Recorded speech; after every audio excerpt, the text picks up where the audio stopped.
أشهد أن لا إله إلا الله وحده لا شريك له وأشهد أن محمدا عبده ورسوله أما بعد فأعوذ بالله من الشيطان الرجيم بسم الله الرحمن الرحيم الحمد لله رب العالمين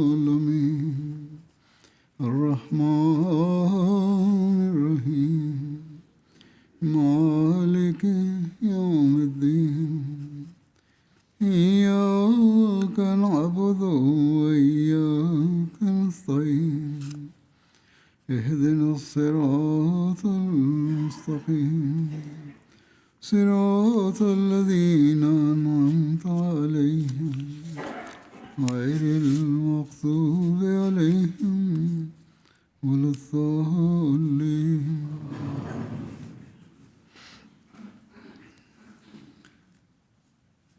నా యజమాని విధేయతార్హులైన హజరత్ ముహమ్మద్ ముస్తఫా సల్లల్లాహు అలైహి వసల్లం బోధనలు ఆదర్శం ప్రకారం ఆయన నిజమైన దాసుని వినయ విధేయతలకు సంబంధించిన సంఘటనల గురించి తన సంఘం కూడా ఈ వినయ విధేయతలను అవలంబించాలనే ఉపదేశం గురించి నేడు నేను కొన్ని విషయాలను ప్రస్తావింతును. ఆయన అత్యున్నత వినయ ప్రమాణాలను చూసి స్వయంగా అల్లాహ్తాలా ఆయనకు దైవవాణి ద్వారా ధృవీకరణ పత్రాన్ని ప్రసాదించాడు. 1907 మార్చి 18వ తేదీన ఆయనకు నీ వినయపూర్వకమైన మార్గాలు అల్లాహకు నచ్చాయని దైవవాణి అందినది. హజరత్ మసీహ్ మౌఊద్ అలైహిస్సలాతు వస్సలాం ఒకచోట ఇలా అన్నారు, నాపై స్పష్టం చేయబడినదేమనగా నేను తన వినయ విధేయతల, అల్లాహపై నమ్మకం, త్యాగం, సంకేతాలు, దైవిక వెలుగు పరంగా మసీహ్ మొదటి జీవితానికి ఒక ఆదర్శం.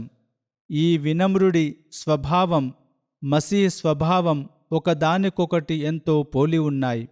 ఇది ఎలా ఉందంటే ఒకే రత్నానికి సంబంధించిన 2 ముక్కలు లేదా ఒకే వృక్షానికి చెందిన 2 ఫలాలు అన్నట్లుగా ఉంది. వారి మధ్య ఎంతటి ఐక్యత ఉందంటే ఆధ్యాత్మిక దృష్టిలో చూసినప్పుడు వాటి మధ్య చాలా సూక్ష్మమైన వ్యత్యాసం మాత్రమే కనిపిస్తుంది. అలాగే బాహ్యంగా కూడా ఒక పోలిక ఉంది. అదేమిటనగా మసీహ్ ఒక సంపూర్ణ గొప్ప ప్రవక్త, మూసా అనుచరుడు, ఆయన ధర్మ సేవకుడు. ఆయన ఇంజీల్ వాస్తవానికి తౌరాత్ వివరణ. అలాగే ఈ వినమ్రుడు కూడా ప్రవక్తలందరికీ నాయకుడైన ఆ గొప్ప ప్రవక్త హజరత్ ముహమ్మద్ సల్లల్లాహు అలైహి వసల్లం అత్యంత వినమ్ర సేవకులలో ఒకడు. ఒకసారి ఒక వ్యక్తి హజరత్ మసీహ్ మౌఊద్ అలైహిస్సలాం గారి సేవలో ఇలా విన్నవించుకున్నాడు, హుజూర్, మీరు జీవితమంతా అనగా జీవిత చివరి రోజులలో హకీకతుల్ వహీ అను పుస్తకం వ్రాయడంలో, దానిని పదే పదే చదవడంలో చాలా శ్రమపడ్డారు. ఇందువల్లనే పదే పదే మీ ఆరోగ్యం క్షీణిస్తుంది. కాబట్టి ఇప్పుడు హుజూర్ కొన్ని రోజుల పాటు పూర్తిగా విశ్రాంతి తీసుకోండి. చదివే వ్రాసే పనులను పూర్తిగా పక్కన పెట్టండి. దానికి హుజూర్ గారు ఇలా సమాధానమిచ్చారు, మన శ్రమ ఎంతటిది! దైవ మార్గంలో ఎంతో సంతోషంగా తమ ప్రాణాలను సైతం అర్పించిన అనుచరుల త్యాగాలను చూసినప్పుడు మనకు సిగ్గు వేస్తుంది. మరొక చోట ఆయన అలైహిస్సలామిలా ప్రవచించారు, అల్పబుద్ధిగల వారు నేను నా పదవులను హద్దుకు మించి పెంచుకుంటున్నానని ఆక్షేపిస్తున్నారు. అంటే హజరత్ మసీహ్ మౌఊద్ అలైహిస్సలాం తన స్థాయిని చాలా పెంచి చెప్తున్నారని వారి ఉద్దేశం. దానికి ఆయన ఇలా అన్నారు, నేను అల్లాహ్ ప్రమాణంగా చెప్తున్నాను, నా స్వభావంలో కానీ నా మనస్తత్వంలో కానీ నేను ఏనాడూ ప్రశంసలను ఆశించలేదు.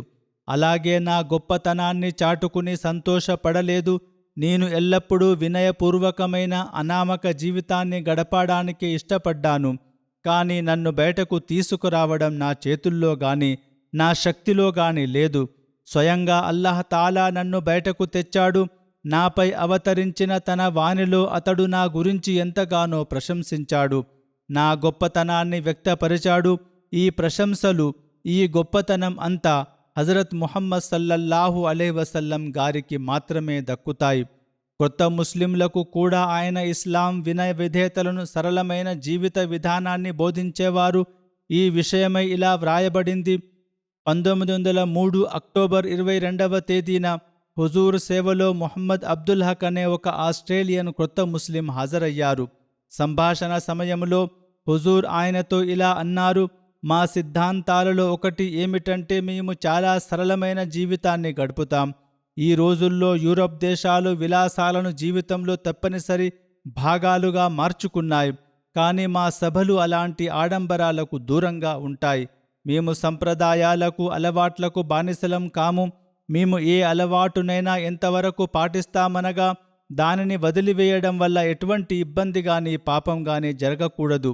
అంటే దానివల్ల ఎవరికీ నష్టం జరగకూడదు, పాపం కలగకూడదు. మిగిలిన విషయాలైన తినడం, తాగడం, కూర్చోవడం, లేవడం వంటి ప్రతి విషయంలోనూ మేము సరళమైన జీవితాన్ని ఇష్టపడతాం. ఈ అత్యున్నత వినయ ప్రమాణాలనే ఆయన తన సంఘం సభ్యులలో కూడా పెంపొందించాలని ఆశించారు. అందుకే ఒకచోట ఆయన ఇలా ప్రవచించారు: వినయాన్ని అలవర్చుకోండి. వినయాన్ని నేర్చుకోవడం కష్టమేమీ కాదు. అసలు దానిని నేర్చుకోవలసిన అవసరం ఏముంది? మనిషి స్వభావరీత్యానే స్వయంగా వినమ్రుడు. తాను వినయం కోసమే పుట్టించబడ్డాడు. వమా ఖలక్తుల్ జిన్న వల్ ఇన్స ఇల్లా లియఅబుదూన్ అనగా, నేను జిన్నాతులను, మానవులను కేవలం నా ఆరాధన కొరకే సృష్టించాను. అహంకారం మొదలైనవన్నీ కృత్రిమమైన విషయాలు. మనిషి గనుక ఈ కృత్రిమత్వాన్ని వదిలిపెడితే అప్పుడు అతని స్వభావంలో కేవలం వినయం మాత్రమే కనిపిస్తుంది. కాబట్టి అల్లాహ్ సామీప్యాన్ని ప్రసాదించే సూత్రం ఇదే. వినయాన్ని అవలంబించాలని ఉపదేశిస్తూ ఆయన మరొక చోట ఇలా ప్రవచించారు: తమను తాము అందరికంటే అత్యంత వినమ్రులుగా, చిన్నవారిగా భావించేవారు, ఎంతో మర్యాదతో మాట్లాడేవారు, పేదలను, నిరుపేదలను గౌరవించేవారు, వినమ్రుల పట్ల ఆదరాభిమానాలతో నడుచుకునేవారు ధన్యులు. వారెన్నడూ దుష్టత్వంతోనూ అహంకారంతోనూ ఇతరులను ఎగతాళి చేయరు. తమ దయామయుడైన అల్లాను స్మరిస్తూ ఉంటారు. భూమిపై ఎంతో వినయంతో నడుచుకుంటారు. కాబట్టి నేను పదే పదే చెబుతున్నాను, అలాంటి వారి కోసమే మోక్షం సిద్ధం చేయబడింది. ఏ వ్యక్తి అయితే ఈ లోకంలోనే దుష్టత్వం, అహంకారం, స్వయం ప్రశంస, గర్వం, భౌతికవాదం, అత్యాశ, దురాచారాలనే నరకం నుండి బయటపడడో అతడు రాబోయే కాలంలో కూడా ఎప్పటికీ బయటపడలేడు. అనగా ఈ లోకంలో చేసే సత్కార్యాలే పరలోకంలో కూడా ఉపయోగపడతాయని దీని అర్థం. ఆయన ఇంకా ఇలా అన్నారు: నేనేం చేయాలి? ఈ సంఘం అంటే నన్ను నమ్మిన వారి హృదయాలపై ప్రభావం చూపే పదాలను నేనెక్కడి నుండి తీసుకురావాలి? ఓ అల్లాహ్, నా అంతరంగంలో నీ వెలుగును నింపే, తమ అమృత గుణంతో వారిలోని విషాన్ని దూరం చేసేటటువంటి పదాలను నాకు ప్రసాదించు. అటువంటి ప్రసంగాలను నాకు దైవవాణి చేయి. నా సంఘంలో నిజంగానే అసత్యాన్ని వీడి తమ దేవునితో ఒక సత్యమైన ప్రమాణం చేసుకున్న ప్రజలను విస్తృతంగా చూసే ఆ రోజు ఎప్పుడు వస్తుందా అని నా ప్రాణం తహతహలాడుతోంది. అనగా వారు ప్రతి దుష్టత్వం నుండి తమను తాము రక్షించుకున్న విధంగా అన్ని దుష్టత్వాలకు మూలమైన అహంకారానికి పూర్తిగా దూరంగా ఉండారు. అలాగే తమ అల్లాహకు భయపడుతూ జీవిస్తారు. కొంతమందికి సభలలో ముందు వరుసలలో కూర్చోవాలని, లేదా జల్సా రోజుల్లో లేదా ఏదైనా కార్యక్రమాలు జరిగినప్పుడు ప్రత్యేకంగా ముందు కుర్చీలలో కూర్చోవాలనే కోరిక ఉంటుంది. జల్సాలలో సాధారణంగా కొన్నిసార్లు గ్రీన్ ఏరియా లేదా అటువంటి ప్రత్యేక స్థలాలు ఉంటాయి. అక్కడ కూర్చోవడానికి, వర్తమాన ఖలీఫా గారి ప్రసంగాన్ని దగ్గరగా ఉండి వినడానికి ప్రత్యేకంగా ఆరాట పడుతుంటారు. ఈ కోరిక వరకు అంతా బాగానే ఉంది. కానీ కొన్నిసార్లు ఇందులో ఆహాలు అనగా గర్వం కూడా చేరిపోతుంది. ఇది ఎంతటికీ తగదు. ఎందుకంటే దీనివల్ల ఏర్పాట్లు చేసే నిర్వాహకులకు సమస్యలు ఎదురవుతాయి. ఏదేమైనప్పటికీ అటువంటి కోరికలు ఉన్నవారికి ఉపదేశం చేస్తూ ఆయన ఇలా సూచించారు: మనిషి ఎక్కడికైనా వెళ్ళినప్పుడు అందరికంటే వెనుక లేదా క్రింద ఉన్న స్థలాన్ని తన కొరకు ఎంచుకోవాలి. ఒకవేళ అతడు అంతకంటే మెరుగైన స్థానానికి అర్హుడైతే ఆతిథ్యమిచ్చేవారే స్వయంగా అతడిని పిలిచి ఆ స్థానాన్ని ఇస్తాడు. అతడిని గౌరవిస్తాడు. ముందు కూర్చోబెట్టాలి అంటే సరే, ఒక వ్యవస్థ ఉంది, అది మీరు దరఖాస్తు చేసుకోండి, మేము పరిశీలిస్తామని చెబుతుంది. ఒకవేళ ఆ వ్యవస్థ మీ దరఖాస్తును పరిశీలించకపోయినా లేదా ఏదైనా అనివార్య కారణాల వల్ల తిరస్కరించినా ఎటువంటి అభ్యంతరం వ్యక్తం చేయకుండా, మనస్సులో ఎటువంటి అసంతృప్తిని పెట్టుకోకుండా ఆ నిర్ణయాన్ని అంగీకరించాలి. ఎందుకంటే దైవ ప్రేమను పొందేందుకు కూడా వినయం ఎంతో అవసరం. ఈ విషయమై ఆయన అలైహిస్సలాం ఇట్లన్నారు: ఒక వ్యక్తిలో ఈ క్రింది గుణాలు పెంపొందేంత వరకు అతడు దైవ ప్రేమను, దైవానుగ్రహాన్ని పొందలేడు. మొదటిది అహంకారాన్ని అణచివేయడం. నిటారుగా నిలబడి తల పైకెత్తిన ఒక పర్వతం కూలిపోయి ఎలాగైతే నేలమట్టం అవుతుందో అదేవిధంగా మనిషి తనలోని అన్ని రకాల అహంకారాలను, చెడు ఆలోచనలను దూరం చేసుకోవాలి. వినయాన్ని, విధేయతను, నమ్రతను అలవర్చుకోవాలి. రెండవది అతని మునుపటి చెడు సంబంధాలన్నీ తెగిపోవాలి. పర్వతం కూలిపోయినప్పుడు పవిత్ర ఖురాన్లో వచ్చిన ముతసద్దియా అనే పదం ప్రకారం ఎలాగైతే ముక్కలు ముక్కలు అయిపోతుందో, ఇటుకకు ఇటుక విడిపోతుందో, అలాగే కలుషితానికి, దైవ ఆగ్రహానికి కారణమైన అతని మునుపటి సంబంధాలన్నీ తెగిపోవాలి. దీని అర్థం ఏమిటనగా మీలో చెడులను రగిల్చే పాత తప్పుడు సంబంధాలను తెంచుకోవాలి, అంతేకాని అన్ని బంధుత్వాలను తెంచువేసుకోవాలని దీని అర్థం కాదు. అలా తెంచుకున్నప్పుడే సత్కార్యాల వైపు ఆసక్తి కలుగుతుంది. ఇకపై అతని కలయికలు, స్నేహాలు, ప్రేమాభిమానాలు, శత్రుత్వాలు అన్నీ కేవలం అల్లాహ్ కొరకే ఉండిపోతాయి. అతడు చేసే ప్రతి పని అల్లాహ్ అనుగ్రహాన్ని పొందేందుకే అయి ఉండాలి. మరొక చోట ఆయన అలైహిస్సలాం ఇట్లన్నారు: అల్లాహ్ అనుగ్రహంతో పాపాల నుండి రక్షించబడడానికి ఈ సూక్తి ఎంతో ప్రాముఖ్యమైనది. ఇయ్యాక నఅబుదు వ ఇయ్యాక నస్తఈన్, అనగా మేము నిన్నే ఆరాధిస్తాము మరియు నీ నుండి మాత్రమే సహాయాన్ని అర్థిస్తాం. ఎవరైతే తమ అల్లాహ్ ఎదుట ఎల్లప్పుడూ వినయంతో ప్రార్థిస్తూ బహుశా నా ఈ వినయం అంగీకరించబడుతుందేమో అని ఆశిస్తారో, స్వయంగా అల్లాహ్ తాలా వారికి సహాయకుడవుతాడు. ఈ విషయమై ఆయన ఒక కథను వివరించారు. ఒక ఆరాధకుడు నిరంతరం ఓ అల్లాహ్ నన్ను పాపాల నుండి విముక్తుడిని చేయి అని ఎంతో ప్రార్థించేవాడు. ఎంతో ప్రార్థించిన తర్వాత అతడు అన్నిటికంటే అత్యున్నతమైన వినయం ఎలా సాధ్యమవుతుంది, దానికి మార్గం ఏమిటి అని ఆలోచించాడు. అప్పుడు అతనికి కుక్క అంటే వినమ్రమైనది, మరేది దానికంటే గొప్పది కాదు అని ఆలోచన వచ్చింది. దాంతో అతడు కుక్క ధ్వనిలాగా ఏడవడం ప్రారంభించాడు. మరొక వ్యక్తి మసీదులోకి కుక్క వచ్చిందేమో, ఎక్కడ తన పాత్రలను అపవిత్రం చేస్తుందోనని భావించి వచ్చి చూశాడు. కానీ అక్కడ ఆ ఆరాధకుడే ఉన్నాడు, కుక్క ఎక్కడా లేదు. చివరకు ఆ వ్యక్తి, ఇక్కడ కుక్క ఏడుస్తున్నట్టు నాకు శబ్దం వినిపించింది, ఎవరు వారు అని అడిగాడు. దానికి ఆ ఆరాధకుడు, ఆ కుక్కను నేనే అని సమాధానమిచ్చాడు. మళ్ళీ ఆ వ్యక్తి, నువ్వు ఎందుకు అలా ఏడుస్తున్నావని అడగగా అతడు, అల్లాహకు వినయమంటే ఇష్టం, అందుకే ఈ విధంగానైనా నా వినయం అంగీకరించబడుతోందని నేను భావించానని చెప్పాడు. ఏదేమైనప్పటికీ ఇది అతని ఆలోచన, దాని ప్రకారమే అతడు నడుచుకున్నాడు. ఎలాగైనా సరే తనను తాను అత్యంత అల్పుడిగా మార్చుకుని అల్లాహ్ సామీప్యాన్ని పొందాలన్నదే అతని ఉద్దేశం. ఈ విషయమై ఆయన ఒక చోట ఇలా ప్రవచించారు: మనిషి ఒక బలహీనమైన ప్రాణి అయినప్పటికీ తన దుష్కర్మల ఫలితంగా తనేదో గొప్పవాడినని భావించడం ప్రారంభిస్తాడు. దుష్కర్మల వల్లే మనిషిలో ఈ గొప్పతనం, అహంకారం, గర్వం ప్రవేశిస్తాయి. దైవ మార్గంలో మనిషి తనను తాను అందరికంటే చిన్నవాడిగా భావించనంత వరకు అతడు మోక్షం పొందలేడు. తమ బయతులోకి వచ్చేవారు అత్యున్నత ప్రమాణాలను అలవర్చుకోవాలని ఉపదేశిస్తూ ఆయన వినయం గురించి ఇలా అన్నారు: ఈ బయత్ అసలు అర్థం ఏమిటంటే తమను తాము పూర్తిగా అర్పించుకోవడం. దీని శుభాలు, ప్రభావాలు ఈ సూత్రంతోనే ముడిపడి ఉన్నాయి. ఇది ఎలాగంటే ఒక విత్తనాన్ని నేలలో నాటినప్పుడు దాని ప్రారంభ స్థితి చూస్తే అది రైతు చేతి నుండి జారిపోయి ఇక దాని ఉనికి ఏమైపోతుందో తెలియనట్లుగా ఉంటుంది. దానిని మట్టిలో వేయగానే అది భూమి లోతుల్లోకి వెళ్ళి దాక్కుంటుంది. ఇప్పుడు దాని పరిస్థితి ఏంటో ఎవరికీ తెలియదు. కానీ ఆ విత్తనం గనుక మంచిదై ఉండి దానిలో మొలకెత్తే శక్తి ఉంటే అల్లాహ్ అనుగ్రహం వల్ల, ఆ రైతు శ్రమ వల్ల అది పైకి వస్తుంది. అది మొలకెత్తి దానికి చిగుళ్ళు వస్తాయి. అలా ఒక గింజ కాస్త వేలాది గింజలుగా మారుతుంది. అదేవిధంగా బయత్ చేసే వ్యక్తి మొదటగా వినయాన్ని, నమ్రతను అలవర్చుకోవాలి. తన అహాన్ని, స్వార్థపూరిత మనస్తత్వాన్ని వీడాలి. అప్పుడే అతడు ఆధ్యాత్మిక ఎదుగుదలకు అర్హుడవుతాడు. కానీ బయత్ చేసిన తర్వాత కూడా తనలో స్వార్థాన్ని, అహాన్ని ఉంచుకునేవాడు ఎన్నటికీ ఆధ్యాత్మిక ప్రయోజనాన్ని పొందలేడు. వినయం లేనిదే బయత్ వల్ల ఎటువంటి ప్రయోజనము లేదు. ఆయన ఇంకా ఇలా అన్నారు, మీరు ఎంతగా సాత్వికాన్ని అవలంబిస్తారో, ఎంతగా వినయ విధేయతలను నమ్రతను ప్రదర్శిస్తారో అల్లాహ్ తాలా మీ పట్ల అంతగా ప్రసన్నుడవుతాడు. ఏ వ్యక్తి అయితే వినయంతో అల్లాహ్ అనుగ్రహాన్ని కోరుకుంటాడో అల్లాహ్ తాలా అతనిపై సంతృప్తి చెందుతాడు. ఆ తర్వాత వినయం వల్ల మనిషికి ఏమి లభిస్తుంది, అహంకారం మనిషిని ఎక్కడికి తీసుకువెళ్తుంది అనే విలువైన అంశాన్ని వివరిస్తూ ఆయన ఇలా ప్రవచించారు. అన్నిటికంటే మొదట ఆదం అలైహిస్సలాం కూడా తప్పు చేశారు, శైతాన్ కూడా తప్పు చేశాడు. కానీ ఆదములో అహంకారం లేదు. అందుకే ఆయన అల్లాహ్ సమక్షంలో తన తప్పును ఒప్పుకున్నారు. దాంతో ఆయన పాపం క్షమించబడింది.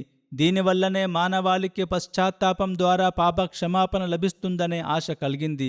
అల్లాహ్ గనుక ఆదం పాపాలను క్షమిస్తే మనిషి కూడా వినయాన్ని ప్రదర్శించి పశ్చాత్తాపపడితే అల్లాహ్ తాలా ఖచ్చితంగా క్షమిస్తాడనే నమ్మకం ఉండాలి. కానీ శైతాన్ అహంకారం ప్రదర్శించాడు. అందువల్ల వాడు శపించబడ్డాడు. వాడిపై శాపం పడింది. మానవ స్వభావంలో లేని ఆ అహంకారాన్ని అహంకారి అయిన వాడు లేనిపోని గొప్పల కోసం ప్రదర్శించడానికి సిద్ధపడతాడు. శైతాన్ గుణాలు మానవుడిలో లేవు. మానవుడు కేవలం వినమ్రుడు కాగలడు. కానీ అహంకారి అయిన వ్యక్తి మానవ స్వభావానికి విరుద్ధమైన ఆ అహంకారాన్ని కేవలం లోకానికి చాటి చెప్పడం కోసమే శైతాన్లాగా అనవసరంగా అహంకారపూరితమైన వాదనలు చేయడం ప్రారంభిస్తాడు. ప్రవక్తలలో ఎన్నో గొప్ప గుణాలు ఉంటాయి. వాటిలో ఒక ముఖ్యమైన గుణమే తమ అహాన్ని పూర్తిగా చంపుకోవడం. వారిలో అహంకారం అనేది ఉండదు. వారు తమ అంతరాత్మపై ఒక రకమైన మరణాన్ని తెచ్చుకుంటారు. ఎందుకంటే సర్వాధికారం, గొప్పతనం కేవలం అల్లాహకు మాత్రమే సొంతం. ఎవరైతే అహంకారం చూపకుండా వినయ విధేయతలతో నడుచుకుంటారో వారు ఎన్నటికీ నశించిపోరు. ఆ తర్వాత వినయాన్ని అలవర్చుకోవాలని ఉపదేశిస్తూ మరొక సందర్భంలో ఆయన ఇలా అన్నారు, ఇప్పటికీ మన సంఘంలో తమ మనస్సుకు నచ్చని చిన్న మాట వినగానే ఆవేశపడిపోయే వ్యక్తులు చాలామంది ఉన్నారు. నిజానికి స్వభావములో సహనం, ఓర్పు పెంపొందాలంటే అటువంటి ఆవేశాలన్నింటినీ అణచివేయడం ఎంతో ముఖ్యం. చిన్నపాటి విషయానికే చర్చ మొదలైనప్పుడు ఒకరినొకరు ఓడించాలనే తాపత్రయం కనిపిస్తుంది. ఏ విధంగానైనా నేనే విజేతగా నిలవాలనే ఆరాటం ఉంటుంది.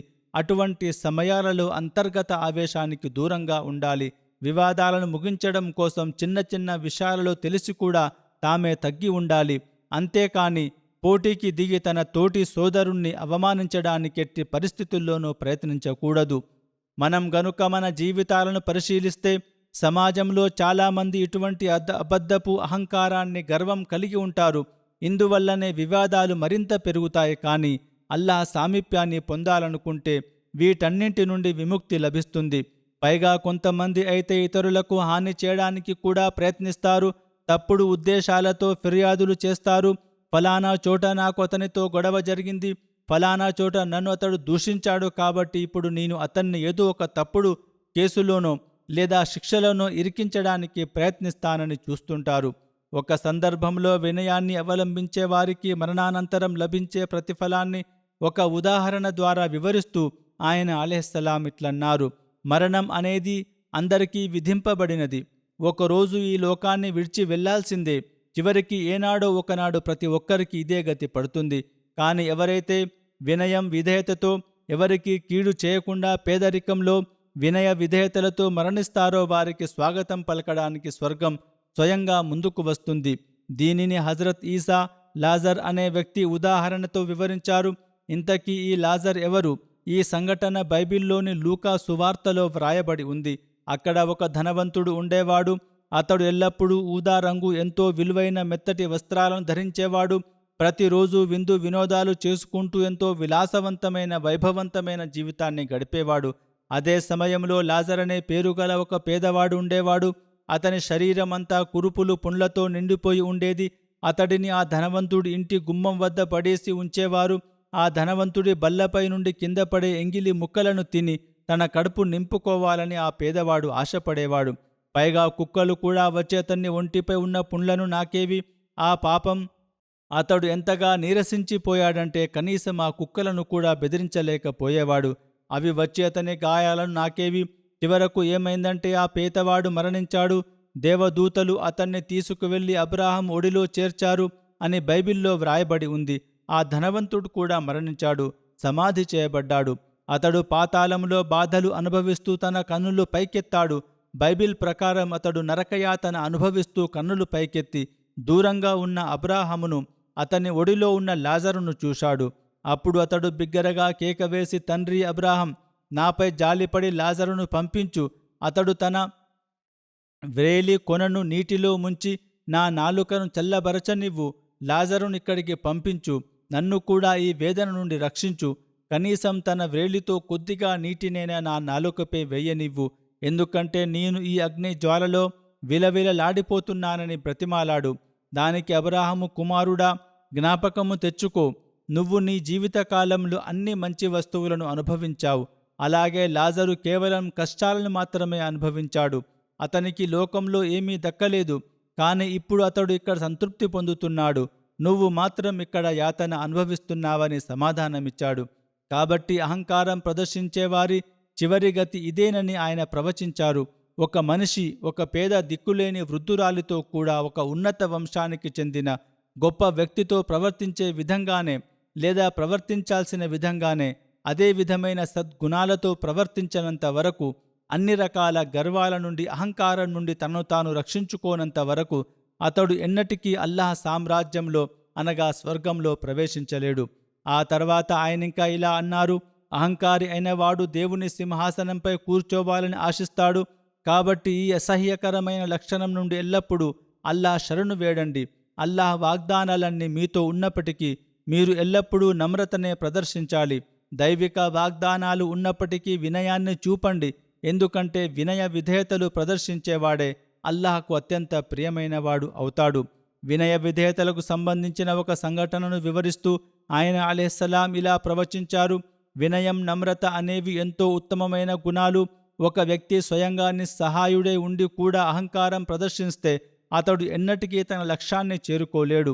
కాబట్టి అతడు వినయాన్ని అలవర్చుకోవాలి. దీనికొక కథ ఉంది. జాలీనూస్ అనే ఒక వైద్యుడు ఒక రాజు వద్ద సేవకుడిగా ఉండేవాడు. ఆ రాజుకు ఒక చెడు అలవాటు ఉండేది. అతడు ఎప్పుడూ ఎంతో హానికరమైన పనికిరాని ఆహార పదార్థాలను తినేవాడు. వాటిని చూసి ఆ రాజుకేదో ఒక రోజు కుష్ఠవ్యాధి రావడం ఖాయమని జాలీనూస్ గట్టిగా నమ్మాడు. అవి చాలా తప్పుడు రకమైన ఆహారాలు. ఈ రోజుల్లో కూడా జంక్ ఫుడ్ తినవద్దని ఎలాగైతే గొడవలు జరుగుతుంటాయో ఆ కాలంలోనూ అటువంటి పదార్థాలు ఉండేవి అనుకుంటా. ఏదేమైనప్పటికీ ఆ ఆహారాల వల్ల రాజు అనారోగ్యం పాలవుతాడని, చివరకు కుష్ఠవ్యాధి వరకు కూడా దారి తీయవచ్చునని జాలీనూస్ ఖచ్చితంగా భావించాడు. అందుకే అతడు రాజును ఎల్లప్పుడూ ఆ పదార్థాలు తినవద్దని వారించేవాడు. కానీ రాజు మాత్రం వినేవాడు కాదు. దాంతో విసిగిపోయిన జాలీనూస్ ఆ రాజు దర్బారును వదిలిపెట్టి అక్కడి నుండి పారిపోయి తన సొంత దేశానికి వెళ్ళిపోయాడు. కొంతకాలం తర్వాత రాజు శరీరంలో కుష్ఠవ్యాధి లక్షణాలు కనిపించడం ప్రారంభించాయి. చివరికి జాలీనూస్ చెప్పినట్లే జరిగింది. రాజుకు కుష్ఠవ్యాధి సోకింది. అప్పుడు రాజు తన తప్పును తెలుసుకుని ఎంతో వినయాన్ని అవలంబించాడు. అతడు తన కుమారుణ్ణి సింహాసనంపై కూర్చోబెట్టి తాను మాత్రం ఒక సన్యాసి లాంటి సాధారణ వస్త్రాలను ధరించి అక్కడి నుండి బయలుదేరి జాలీనూస్ వద్దకు చేరుకున్నాడు. జాలీనూస్ ఆ రాజును గుర్తించాడు. రాజు ప్రదర్శించిన ఆ వినయం, విధేయత అతనికి ఎంతగానో నచ్చాయి. అంటే రాజు తన తప్పును గ్రహించి తన వద్దకు వచ్చాడని జాలీనూస్ సంతోషపడ్డాడు. ఆ తర్వాత అతడు తన శక్తినంతా ఉపయోగించి రాజుకు వైద్యం చేయడం ప్రారంభించాడు. ఆయన అలైహిస్సలాం ఇలా అన్నారు, జాలీనూస్ ఎంతో శ్రద్ధతో రాజుకు చికిత్స చేయడంలో నిమగ్నమయ్యాడు. దాంతో అల్లాహ్ అనుగ్రహం వల్ల రాజుకు ఆ వ్యాధి నుండి పూర్తిగా ఉపశమనం లభించింది. ఆయన అలైహిస్సలాం ఒక సభలో తన దైవవాణిని ప్రస్తావిస్తూ చేసిన ఉపదేశం ఒక కథనంలో ఈ విధంగా వ్రాయబడింది. హజరత్ అక్దస్ గారు ఫజర్ నమాజ్ సమయానికి ముందే, అంటే నమాజు కంటే కాస్త ముందే విచ్చేసి కొద్దిసేపు సభ నిర్వహించారు. ఆ సమయంలో ఆయన, ఇన్నీ ఉహాఫిజు కుల్ల మన్ఫిద్దార్ ఇల్లల్లజీన అలౌ వస్తక్బరు, అనగా నిశ్చయంగా నేను ఈ ఇంట నివసించే ప్రతి ఒక్కరిని రక్షిస్తాను, గర్వాన్ని, అహంకారాన్ని ప్రదర్శించిన వారిని తప్ప అనే దైవవాణి గురించి వివరిస్తూ ఇలా ప్రవచించారు. ఇందులో గర్వం, అహంకారం అంటే కేవలం ధన, నిధులు, హోదా వల్ల వచ్చే అహంకారం మాత్రమే కాదు. ఏ వ్యక్తి అయితే దేవుని సమక్షంలో తనను తాను వినయ విధేయతలతో సమర్పించుకోడో, అతని ఆజ్ఞలను పాటించడో, అతడు పేదవాడైనప్పటికీ ఈ అహంకారుల జాబితాలోనే చేరతాడు. కాబట్టి ఈ ఇంట అనగా దైవ రక్షణలో ప్రవేశించేవాడు కేవలం వినయాన్ని ప్రదర్శించేవాడు మాత్రమే అయి ఉండాలి.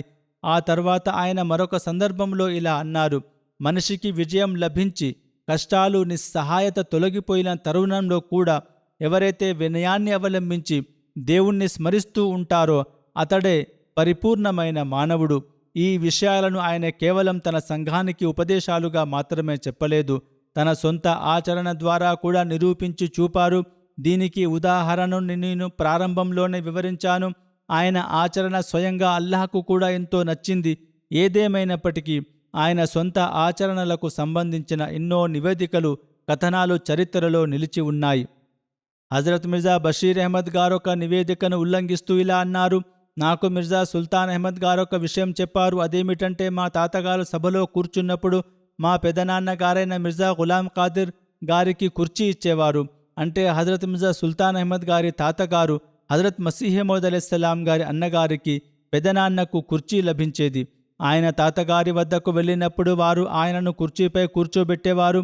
కానీ నాన్నగారనగా హజరత్ మసీహ్ మౌద్ అలైహిస్సలాం మాత్రం వెళ్ళి స్వయంగా కింద కార్పెట్ పైనే కూర్చుండిపోయేవారు. హజరత్ మసీహ్ మౌద్ అలైహిస్సలాం ఆ సభకు ఎప్పుడు వెళ్ళినా వెనుక సామాన్య ప్రజలు కూర్చునే వరుసలోనే కూర్చునేవారు. కొన్నిసార్లు తాతగారు ఆయన్ను పైకి వచ్చి కూర్చోమని చెప్పినప్పుడు నాన్నగారు నేను ఇక్కడే కూర్చోవడం బాగుందని అనేవారు.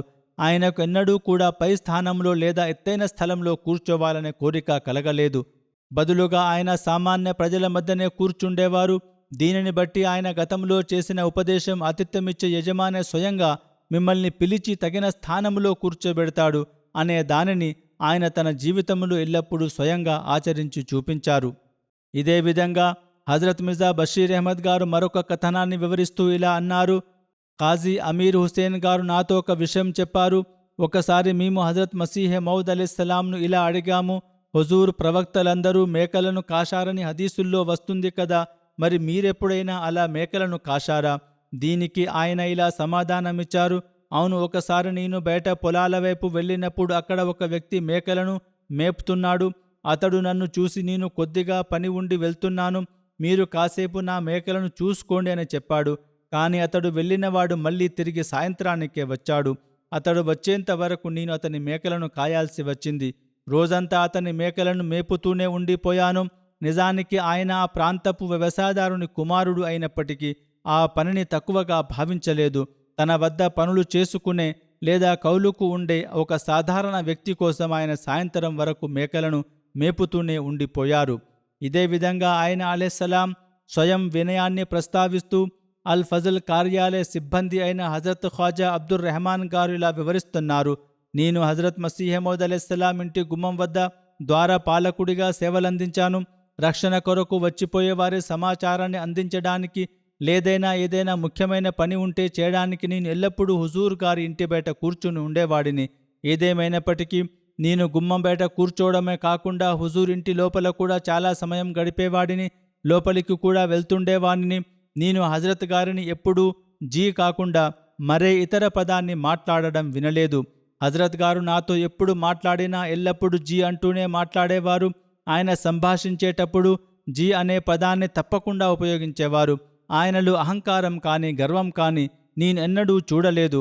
ఆయన ఎల్లప్పుడూ ఎంతో సాత్వికంతో మృదువుగా మాట్లాడేవారు. ఆయన ముఖంలో ఎల్లప్పుడూ చిరునవ్వు కనిపిస్తుండేది. ఆయన ఎప్పుడూ ముఖం ముడుచుకోవడం కానీ నుదురు చిట్లించడం కానీ నేను చూడలేదు. హజరత్ గారు ఎవరినైనా ఓయ్ అని కానీ లేదా ఏకవచనంతో నువ్వు అని కానీ సంబోధించడం నేను ఎన్నడూ వినలేదు.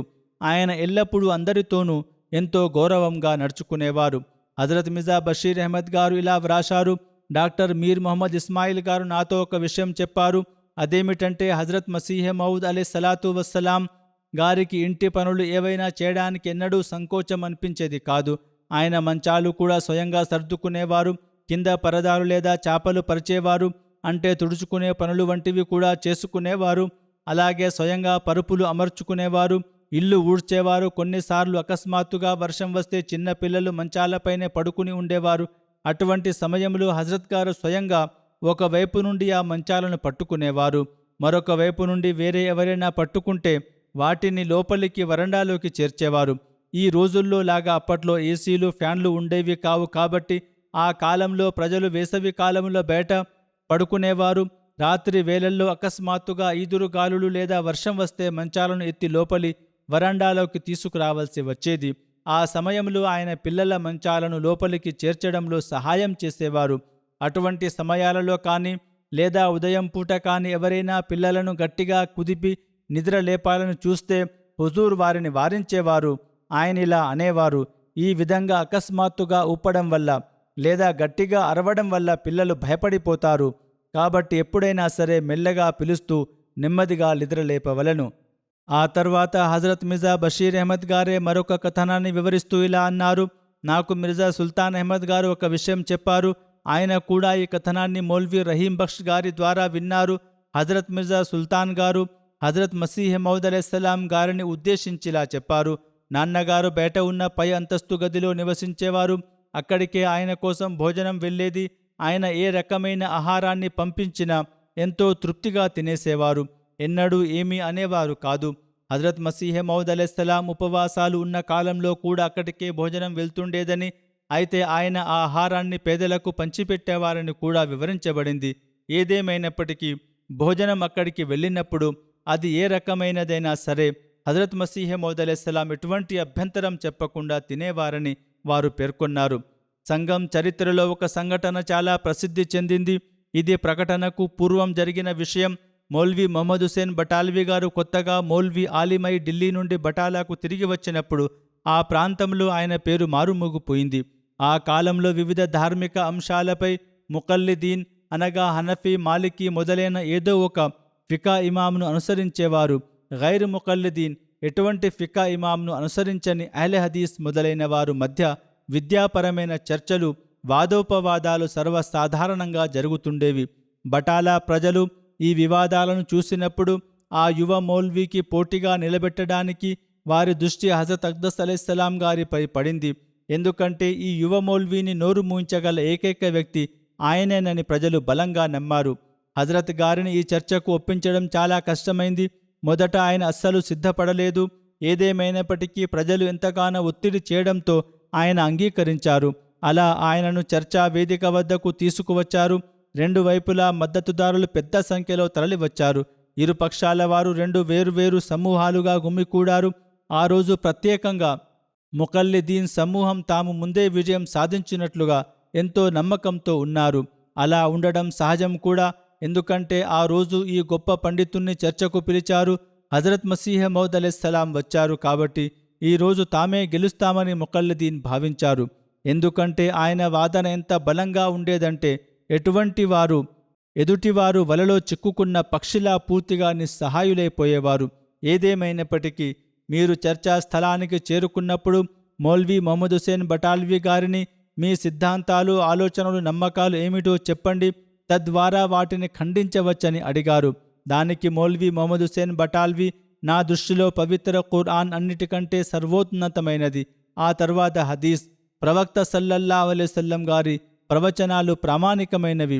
వాటి ప్రకారమే నిర్ణయం జరుగుతుందని చెప్పారు. హజరత్ అక్దస్ గారు మౌల్వీ గారి గురించి ఈ నమ్మకాలను విన్నప్పుడు, నా దృష్టిలో మీ నమ్మకాలలో కానీ సిద్ధాంతాలలో కానీ ఆక్షేపించదగినది లేదా ఖండించదగినది ఏదీ లేదని అన్నారు. ఆయన్ను అక్కడికి తీసుకువెళ్లిన వారు, ఇలా అయితే మనకు ఓటమి ఎదురైనట్లే, అవతలి పక్షం తామే గెలిచామని డప్పు కొట్టుకుంటుంది. కాబట్టి ఏదేమైనా సరే మౌల్వీ గారికి చర్చారంగంలో కొంతైనా భంగపాటు లేదా మచ్చ మిగల్చాలి అని భావించారు. కానీ హజరత్ గారు గెలుపోటముల గర్వానికి, అవమానాలకు అతీతంగా అత్యంత వినయ విధేయతలను ప్రదర్శిస్తూ అక్కడి నుండి వెనుదిరిగి వచ్చారు. హజరత్ గారు ఈ సంఘటనను ప్రస్తావిస్తూ ఇలా వ్రాశారు: 1868 లేదా 1869లో ఉర్దూలో ఒక అద్భుతమైన దైవవాణి అందినది. దానిని ఇక్కడే ప్రస్తావించడం సమంజసం. ఆ దైవవాణి అవ్వడానికి కారణం ఏమిటంటే, ఒకప్పుడు నాతో కలిసి చదువుకున్న ఈ మౌల్వీ అబూ సయీద్ మొహమ్మద్ హుసేన్ బటాల్వీ గారు కొత్తగా మౌల్వీ అయి బటాలాకు వచ్చినప్పుడు బటాలా ప్రజలకు ఆయన సిద్ధాంతాలు నచ్చలేదు. అప్పుడు ఒక వ్యక్తి సదరు మౌల్వీ గారితో ఒక వివాదాస్పద అంశంపై చర్చ చేయమని ఇందుకు నన్ను ఎంతగానో బలవంతం చేశాడు. ఆయన పదే పదే బ్రతిమలాడడంతో నేను సాయంత్రం వేళ ఆ వ్యక్తితో కలిసి సదరు మౌల్వీ గారి నివాసానికి వెళ్ళాను. అక్కడ మౌల్వీ గారు, ఆయన తండ్రి గారు మసీదులో ఉండటం కనిపించింది. ఆ తర్వాత క్లుప్తంగా చెప్పాలంటే నేను ఆ సమయంలో మౌల్వి గారు చేసిన ప్రసంగాన్ని విని అతని మాటలలో విమర్శించదగినంతటి తప్పు ఏమీ లేదని గ్రహించాను.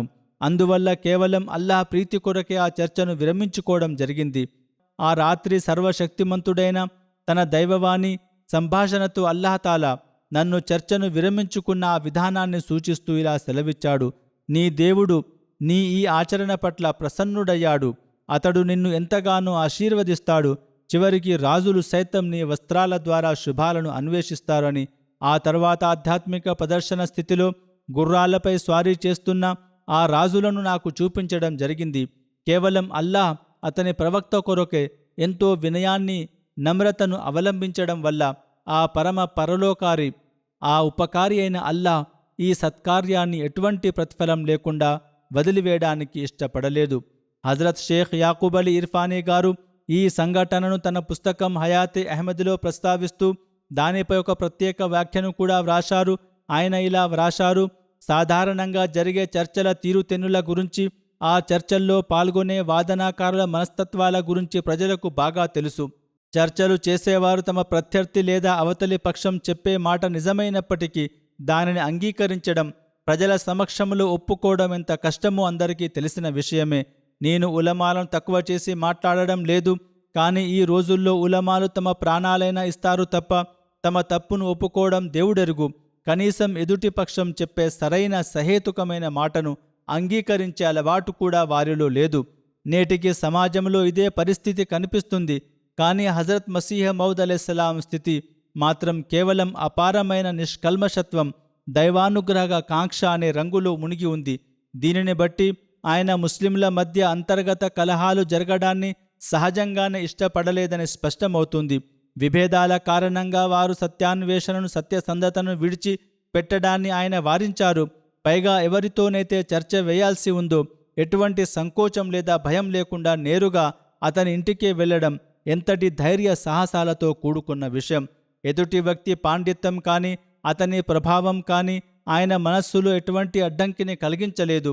అంతకంటే ముఖ్యంగా అతని నోటి నుండి ఒక సత్యమైన మాటను వినగానే ఇక ప్రజలు ఏమనుకుంటారు, దీనిని ఓటమితో కూడిన పలాయనంగా భావిస్తారా లేదా ఎటువంటి ఎదుటి వ్యక్తి ప్రభావానికి లోనయ్యారని అనుకుంటారా అనే విషయాలను ఆయన అస్సలు లెక్క చేయలేదు. ఏది సత్యమో దానిని వెంటనే అంగీకరించారు. ప్రజలు ఏమనుకుంటారనే దానిని గురించి ఆలోచించకుండా ఆ సత్యంపై తన అంగీకార ముద్ర వేశారు. ఇటువంటి ఆచరణ ప్రవక్తలు అలైహిముస్సలాం వారిని ప్రాణప్రదంగా అనుసరించే సచ్చీలుర జీవితాల్లో తప్ప మరెక్కడా కనిపించదు. నేను దీని పట్ల ఇటువంటి నిష్కల్మషత్వం, తమ అంతర్గత ఇచ్ఛలను పూర్తిగా అణచివేసే ఇంతటి బలమైన శక్తి కేవలం అల్లాహతాలా అనుగ్రహం వల్లనే నాకు అందరికీ లభిస్తుంది. ఆయన చేసిన అనగా అల్లాహ్ చేసిన ఈ సత్కార్యం ఆమోదించబడినట్లుగా సూచించే ఆనవాళ్లు, ఆయన అనగా హజరత్ మసీహ్ మౌద్ అలైహిస్సలాం చేసిన ఈ సత్కార్యం ఆమోదించబడినట్లుగా సూచించే ఆనవాళ్లు ఆ క్షణంలోనే వ్యక్తమయ్యాయి. అల్లాహతాలా తన దైవవాణి ద్వారా ఆయనకు శుభవార్తనందిస్తూ ఒక రకంగా రజియల్లాహు అన్హు అనే ధృవీకరణ పత్రాన్ని ప్రసాదించాడు. సాధారణంగా మనిషి లోకంలో తన కీర్తి ప్రతిష్టలు పెరగాలని, ప్రజలు తన వైపు ఆకర్షితులవ్వాలని కోరుకుంటారు. కానీ అల్లాహతాలా అతడు చేసిన ఆ త్యాగానికి ప్రతిఫలంగా రాజులు సైతం నీ వస్త్రాల ద్వారా శుభాలను అన్వేషిస్తారని ముందే తెలియజేశాడు. ఇది ఎంతటి ఆశ్చర్యకరమైన సమయమంటే ఇప్పటికింకా బరాహిన్ అహ్మదియా పుస్తకాన్ని రచించాలనే ఆలోచన కానీ ప్రణాళికన కానీ మనస్సులో కలగలేదు. ఇక ఏ విధమైన దైవిక ప్రకటన చేసే ప్రసక్తే లేదు. ఆయన లోకంతో సంబంధం లేకుండా దాదాపు ఒక వైరాగ్య జీవితాన్ని గడుపుతున్నారు. ఉద్యోగాన్ని కూడా వదిలిపెట్టేశారు. భవిష్యత్తులో జీవితం ఎలా సాగుతుందనే ఆలోచనలు ఆయన దరిదాపుల్లో చేరలేదు. ఇంటి సభ్యులకు మాత్రం ఆయన భవిష్యత్తులో ఏం చేస్తారనే ఆందోళన ఖచ్చితంగా ఉండేది.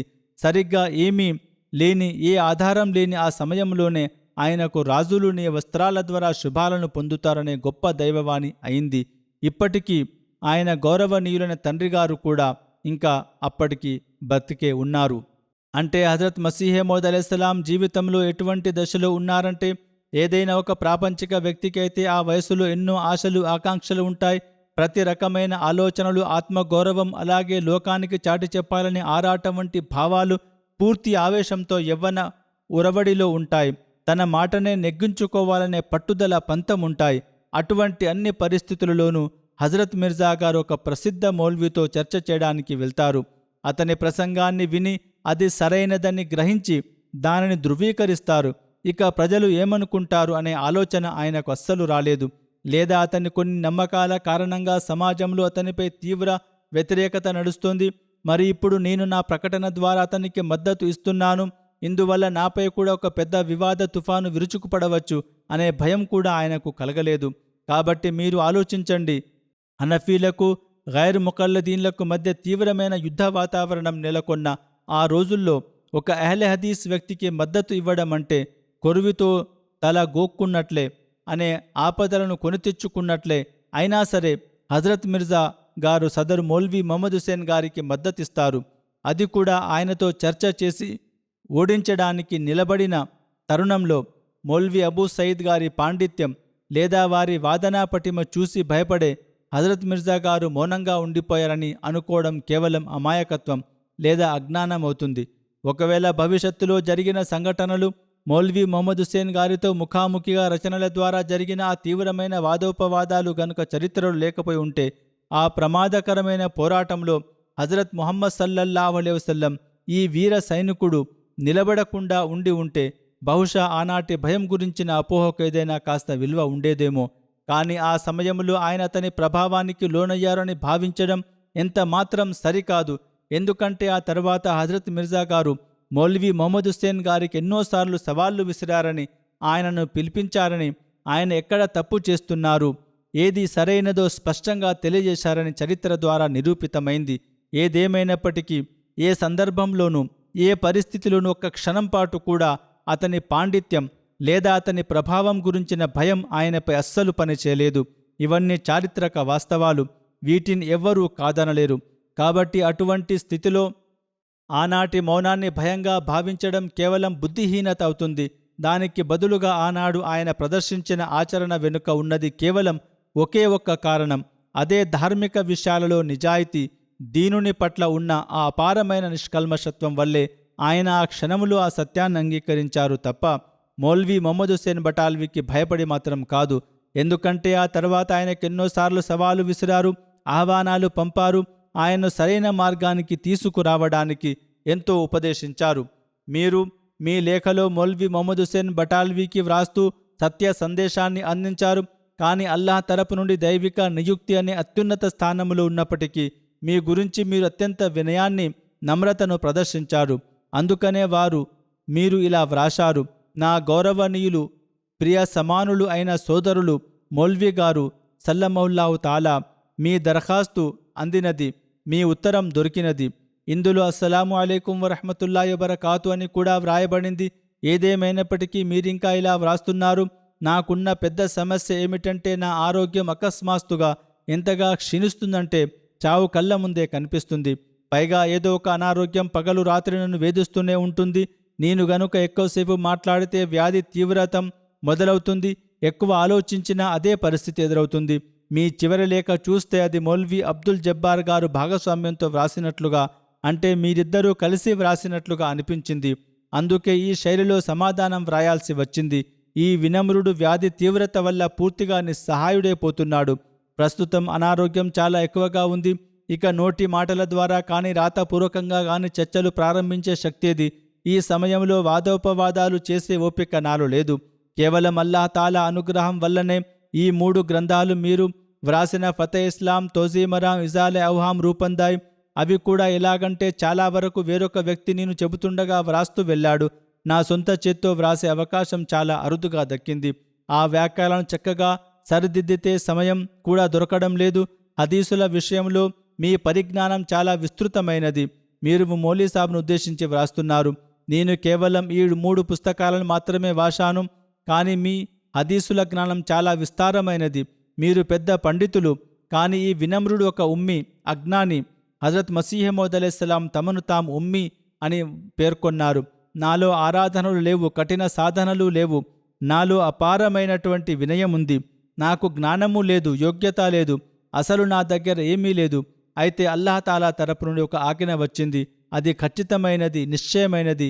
ఈ వినమ్రుడు దానిని చేరవేశాడు. ఇక దాన్ని నమ్మడం నమ్మకపోవడం అనేది ఎవరి వ్యక్తిగత అభిప్రాయం విచక్షణపై ఆధారపడి ఉంటుంది. ఈ విధంగా మీరు అత్యంత వినయంతో వారికి సత్య సందేశాన్ని అందించారు. హజరత్ మున్షీ అహ్మద్ జాన్ గారి పేరిట హుజూర్ అలైహిస్సలాం రాసిన ఒక లేఖ ప్రచురితమై ఉంది. అందులో కూడా మీ అనుకువ నమ్రత ప్రస్తావన ఉంది. మీరు ఇలా వ్రాశారు: గౌరవనీయులైన మీ కృపాపత్రం లభించింది. సృష్టికర్త అయిన అల్లాహ్ ఉపకారాలకు నేను కృతజ్ఞతలు తెలుపుకోలేకపోతున్నాను. అల్లాహ్ ఈ దాసులలో అత్యంత అల్పుడైన నా కొరకు ఇలాంటి ఆప్తమిత్రులను సమకూర్చాడు. వారి ఉనికి ఈ నిస్సారమైన నా పాలిట గౌరవానికి గర్వకారణానికి హేతువు. సృష్టికర్త అయిన అల్లాహ్ మిమ్మల్ని సంతోషంగా ఆనందంగా ఉంచుగాక. మీ ఈ హృదయపూర్వకమైన అభిమానాలకు తగిన ప్రతిఫలాన్ని ప్రసాదించుగాక. ఈ అల్పుడు అత్యంత నిరుపయోగమైనవాడు, తుచ్చమైనవాడు. కేవలం ఆ అత్యంత దయామయుడిన భగవంతుని అపారమైన కృప ఉపకారం వల్లనే ఎలాంటి అర్హత లేకపోయినప్పటికీ నాపై అపారమైన అనుగ్రహాల వర్షం కురుస్తోంది. అతడు అనుగ్రహాల వర్షాన్ని అమితంగా కురిపిస్తున్నాడు. లోపాలపై లోపాలు కనుగొంటున్నా ఉపకారాలపై ఉపకారాలు చేస్తున్నాడు. అపరాధాలపై అపరాధాలు చూస్తున్నా బహుమతులపై బహుమతులు ఇస్తున్నాడు. నిజానికి అతడు అత్యంత దయామయుడు, కరుణామయుడు. ఆయనకు అనగా అల్లాహకు కృతజ్ఞతలు తెలపడానికి అంతటి శక్తివంతమైన నాలుకను నేను ఎక్కడి నుండి తీసుకురాగలను? ఈ దాసుడు శూన్యం, నశించదగినవాడు, శక్తిహీనుడు, పూర్తిగా దరిద్రుడు. అతడు నన్ను మట్టిలో కనుగొని పైకి లేవనెత్తాడు. అంటే అల్లాహ్ నన్ను భూమిపైకి కనుగొని పైకి లేవనెత్తాడు. నన్ను కేవలం అనర్హునిగా చూసి కూడా నా తప్పులను కప్పిపుచ్చాడు. నా గౌరవాన్ని కాపాడాడు. నా బలహీనతను చూసి నాకు స్వయంగా బలాన్ని ఇచ్చాడు. నా అజ్ఞానాన్ని చూసి నాకు స్వయంగా జ్ఞానాన్ని ప్రసాదించాడు. అల్లాహ్ ప్రసాదించిన జ్ఞానమే ప్రస్తుతం నా వద్ద ఉన్న జ్ఞానమంతా అల్లాహ్ అనుగ్రహించినదే. నా పరిస్థితిపై అల్లాహ్ నేను లెక్కించలేనన్ని కృపలను చూపించాడు. అతడు అనుగ్రహాల ఒక నిదర్శనం ఏమిటంటే మీలాంటి పెద్దలైన సోదరుల హృదయాలలో ఈ అల్పుని పట్ల ప్రేమాభిమానాలను నింపాడు. కాబట్టి అల్లాహ్ ఉపకారాలకు సంబంధించినది ఇదంతా. అల్లాహ్ ప్రేమాభిమానాలను మరింత పెంపొందిస్తాడు. ఈ నాలో చేరిన వారందరిపై అనగా ఇప్పుడు నా సంఘంతో ముడిపడి ఉన్న వారందరిపై అనుగ్రహం కురిపిస్తాడు. అల్లాహ్ మీ పురోగతిని మీకు ప్రసాదించుగాక. హజరత్ షేఖ్ యాకూబ్ అలీ ఇర్ఫానీ గారు ఈ లేఖను ప్రచురిస్తూ తన ఒక నోట్ ఇలా వ్రాశారు. ఈ లేఖ ద్వారా స్పష్టమవుతున్నదేమిటంటే హజరత్ మసీహే మౌద్ అలైహిస్సలాం హృదయంపై దైవిక ప్రేమ, సర్వోన్నతమైన నిష్ఠాపరత అపారంగా ఆవరించి ఉన్నాయి. అలాగే ఆయన నమ్రత, దీనత్వం, వినయం, పరాకాష్ఠ కూడా ఇందులో స్పష్టంగా కనిపిస్తుంది. ఈ అనుగ్రహాలు, బహుమతుల పట్ల కృతజ్ఞతా భావమే ఆయన అంతరంగం నుండి మాట్లాడుతుంది. హజరత్ మసీహే మౌద్ అలైహిస్సలాం ప్రతిరూపాన్ని అని ప్రకటించినప్పుడు మౌల్వీ మహమ్మద్ హుసేన్ బటాల్వీ తీవ్రంగా వ్యతిరేకించడం ప్రారంభించాడు. ఆయన అత్యంత అహంకారపూరితమైన శైలిలో అమితమైన అసభ్యత పదజాలాన్ని, బిరుదులను ఉపయోగిస్తూ హుజూర్ గారికి లేఖలు రాయడం మొదలుపెట్టాడు. అలాగే తన పత్రిక అయిన ఇషాతు సున్నాలో కూడా సంస్కారహీనమైన పదాలను ఉపయోగించడం ప్రారంభించి ఇదొక పెద్ద ఉపద్రవమని, నేను ఈ సంఘాన్ని చెల్లాచెదురు చేస్తానని ప్రకటించాడు. చివరికి ఆయన ఇలా కూడా వ్రాశాడు: నేను ఏ విధంగానైతే ఆకాశానికి ఎత్తానో అదే విధంగా ఇప్పుడు భూమికి పడేస్తాను. అంటే నఊజుబిల్లా, మౌల్వీ మహమ్మద్ హుసేన్ గతంలో హజరత్ మసీహ్ మౌద్ అలైహిస్సలాం గారిని ప్రశంసిస్తూ ఆకాశానికి ఎత్తారని, ఇప్పుడు ఆయనే కింద పడేస్తానని అంటున్నారు. బరాహినే అహ్మదియా పుస్తకంపై తాను రాసిన సమీక్ష హజరత్ గారిని ఆకాశానికి ఎత్తేలా చేసిందనే గర్వం మౌల్వీ గారికి ఉండేది. అయితే ఈ దుర్భాషలాడటం, అహంకారపూరిత సంభాషణలు, లేఖలన్నిటికీ సమాధానంగా హుజూర్ అలైహిస్సలాం గారు చూపిన సహనం, ఓర్పు, వినయ విధేయతలకు చెందిన మసీ సహనాన్ని కూడా మించిపోయాయి. ఇక్కడ మౌల్వీ గారి పేరిట హుజూర్ అలైహిస్సలాం రాసిన ఒక లేఖను మాత్రమే సమర్పించడం జరుగుతుంది. దీని ద్వారా మౌల్వీ గారి దుర్భాషలకు, అహంకారానికి భిన్నంగా హుజూర్ అలైహిస్సలాం గారి హృదయంలో సానుభూతి, హితం, వినమ్రత అనే సముద్రం ఏ విధంగా ఉప్పొంగుతుందో స్పష్టమవుతుంది. అందుచేత మీరు మౌల్వీ గారిని ఉద్దేశించి ఇలా రాశారు: మీ కృపాపత్రం అందింది. ఈ దాసుడు అల్లాహ్ తరపున నియమించబడ్డాడని ఆ సృష్టికర్తకు బాగా తెలుసు. సామాన్య ప్రజలలో గందరగోళం ఏర్పడే అవకాశమున్న ఇలాంటి విషయాలలో ఈ దాసునికి సంపూర్ణమైన, ఖచ్చితమైన నిశ్చయ జ్ఞానం లభించేంత వరకు నేను ఎన్నడూ నోరు విప్పను. అయితే ఇందులో కూడా సృష్టికర్త ఏదో ఒక వ్యూహం ఉండే ఉంటుంది. మసీరాకకు సంబంధించిన ఈ అంశానికి ఇస్లాం మూలతత్వంతో లేదా ఇస్లాం యథార్థ సారాంశంతో ఎలాంటి ప్రత్యక్ష సంబంధం లేదు. కానీ ఒక ముస్లిం సోదరునిపై దీని యథార్థ సత్యం వెల్లడి చేయబడినప్పుడు సోదర భావం కారణంగా అతనిపై మంచి అభిప్రాయాన్ని కలిగి ఉండాల్సింది పోయి మీకు వ్యతిరేక వ్యాసాలు రాయడానికి ఉత్సాహం కలిగింది. మొదటి విషయం ఏమిటంటే, ఈసా మరణించారని నేను చెబితే ఒక ముస్లింగా మీరు నన్ను సమర్థించాల్సింది. కానీ మీరు వ్యతిరేకతతో కూడిన విషయాలను మాట్లాడడం ప్రారంభించారు. వ్యతిరేక వ్యాసాలు రాయడానికి మీకు ఉత్సాహం కలిగించబడిందని నాకు తెలుసు. కానీ ఇందులో మీ ఉద్దేశం మంచిదే అయి ఉంటుందని నేను భావిస్తున్నాను. బహుశా మీరు మంచి ఉద్దేశంతోనే అలా చేసి ఉండవచ్చు. మీరు చూపిస్తున్న తొందరపాటుపై నాకు కొంత ఫిర్యాదు ఉన్నప్పటికీ దీనిని నేను మీ సమక్షంలోనే లేదా మీ పరోక్షంలోనైనా వ్యక్తపరచవచ్చు. కానీ మీ ఉద్దేశం పట్ల నాకు మంచి అభిప్రాయమే ఉంది. ఇప్పటికీ నేను మీపై మంచి నమ్మకాన్ని ఉంచుతాను. మీరు కోపగించుకోనట్లయితే ప్రస్తుత కాలంలోని మెజారిటీ ఉలమాల కంటే అంతెందుకు దైవ మార్గములు చేసే కొన్ని సేవా కార్యక్రమాల పరంగా మిమ్మల్ని మౌల్వీ నజీర్ హుసేన్ కంటే కూడా ఉత్తమమైన వారిగా భావిస్తాను. నేను ఈ విషయాల గురించి మీపై ఫిర్యాదు చేసినప్పటికీ మీ అంతఃకరణ శుద్ధి కారణంగా మీపై నాకు ప్రేమ ఉంది. ఒకవేళ నన్ను గుర్తించకపోతే నా రాతల్లో ఇంతే రాసి ఉందని నేను భావిస్తాను. నాకు గెలుపోటములతో ఎలాంటి సంబంధం లేదు. నా ఉద్దేశమల్లా కేవలం దాసత్వం, దైవాజ్ఞను పాటించడం మాత్రమే. నేను విజయం సాధిస్తానా లేదా అనే దానితో నాకు పనిలేదు. అల్లాహ్ నాకు ఇది చేయి అని ఆజ్ఞాపించాడు. ఆయన ఆజ్ఞకు లొంగిపోయి నేను ఈ పని చేస్తున్నాను, ఈ ప్రకటన చేశాను. ఈ వ్యతిరేకతలో కూడా మీ ఉద్దేశం మంచిదే ఉంటుందని నాకు తెలుసు. కానీ మీరు మొదట నాతో మాట్లాడి నా పుస్తకాలను అనగా 3 పుస్తకాలు ఫతే ఇస్లాం, తౌజీమరాం మరియు ఇజాలే అవాంలను పరిశీలించిన తర్వాత ఏదైనా రాస్తే బాగుంటుందని నా అభిప్రాయం. మీలాంటి మిత్రులు నన్ను వ్యతిరేకించడానికి సిద్ధపడినందుకు నాకు ఎలాంటి దుఃఖం కానీ బాధ కానీ లేదు. ఎందుకంటే ఈ అభిప్రాయ భేదం కూడా సత్యం కోసమే అయి ఉంటుంది.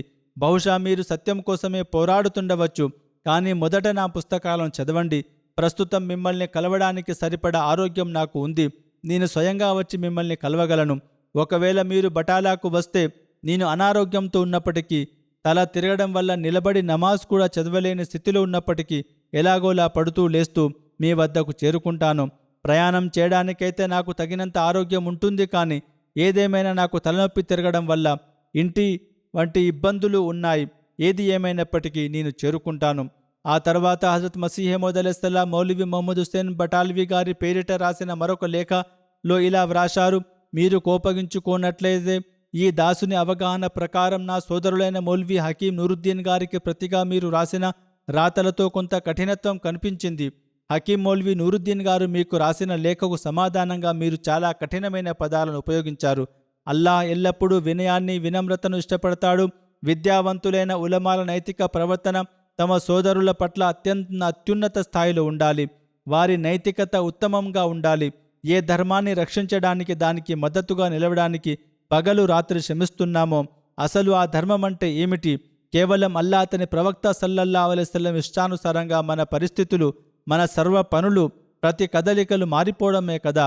నా అభిప్రాయం ప్రకారం నైతికతలోని అన్ని గుణాలలో కల్లా అల్లాహకు నమ్రత, విధేయత, వినయం, అహంకారాన్ని అణచివేసే ప్రతి రకమైన అణుకువ ఎంతగానో నచ్చుతుంది. అంతగా మరే ఇతర నైతిక గుణము నచ్చదు. నాకు గుర్తుంది, ఒకసారి ఒక పరమ నాస్తికుడైన హిందువుతో ఈ దాసునికి సంభాషణ జరిగింది. అతను మన పవిత్ర ధర్మాన్ని అమితంగా హేళన చేస్తూ దుర్భాషలాడాడు. అప్పుడు మతాభిమానం కారణంగా ఈ దాసుడు కొంతవరకు వగులుజ్ అలైహిం అనగా వారిపై కఠినంగా ఉండు అనే సూత్రాన్ని అమలు చేశాడు. అయితే ఒక వ్యక్తిని లక్ష్యంగా చేసుకుని ఆ కఠినత్వం ప్రదర్శించడం వల్ల నాకు దైవవాణి ఇలా వినిపించింది: నీ సంభాషణలో కఠినత్వం ఉంది, మృదుత్వాన్ని అవలంబించు. నేను అతనికి కేవలం జవాబు మాత్రమే ఇచ్చినప్పటికీ అల్లాహ్ నన్ను నువ్వు మృదువుగా ప్రవర్తించు అని ఆజ్ఞాపించాడు. మనం పక్షపాతంగా ఆలోచిస్తే అసలు మన జ్ఞానమెంత? ఒక పక్షి సముద్రంలో తన ముక్కును ముంచితే ఆ సముద్రంలోని నీరు ఎంత మాత్రం తగ్గుతుంది? సముద్రంలోని నీటి నుండి పక్షి నీరు తాగితే సముద్రానికి వచ్చే నష్టమేమిటి? కాబట్టి మనం యథార్థంగా ఎలాగైతే మట్టితో చేయబడ్డామో అలాగే వినయంగా ఉండిపోవడం మనకెంతో శ్రేయస్కరం. మన యజమాని అల్లాహ్ మన నుండి అహంకారాన్ని, గర్వాన్ని ఇష్టపడనప్పుడు మనం ఎందుకు గర్వపడాలి? మనల్ని దైవాగ్రహానికి గురి చేసేంతటి గౌరవం కంటే మనకు లభించే అవమానమే ఎంతో మేలు. అల్లాహ్ను నొప్పించడం కంటే మనకు అవమానాలు ఎదురవుతూ ఉండటమే ఉత్తమం. కాబట్టి ఆయన అలైహిస్సలాం ప్రతి మాట, ప్రతి పని వినమ్రతతో, అణుకువతో నిండి ఉండేవి.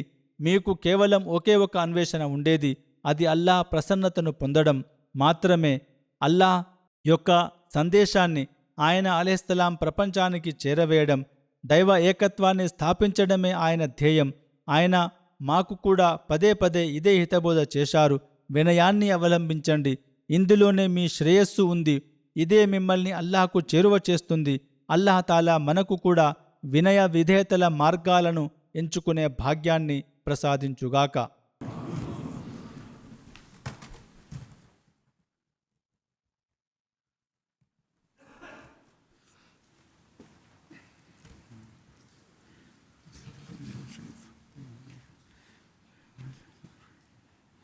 Alhamdulillah, alhamdulillah, nahmaduhu wa nasta'inuhu wa nastaghfiruhu wa nu'minu bihi wa natawakkalu alayhi wa na'udhu billahi min shururi anfusina wa min sayyiati a'malina. Man yahdihillahu fala mudilla lahu ومن يضلل فلا هادي له ونشهد أن لا إله إلا الله ونشهد أن محمدا عبده ورسوله. عباد الله رحمكم الله، إن الله يأمر بالعدل والإحسان وإيتاء ذي القربى وينهى عن الفحشاء والمنكر والبغي يعظكم لعلكم تذكرون. اذكروا الله يذكركم وادعوه يستجب لكم ولذكر الله أكبر.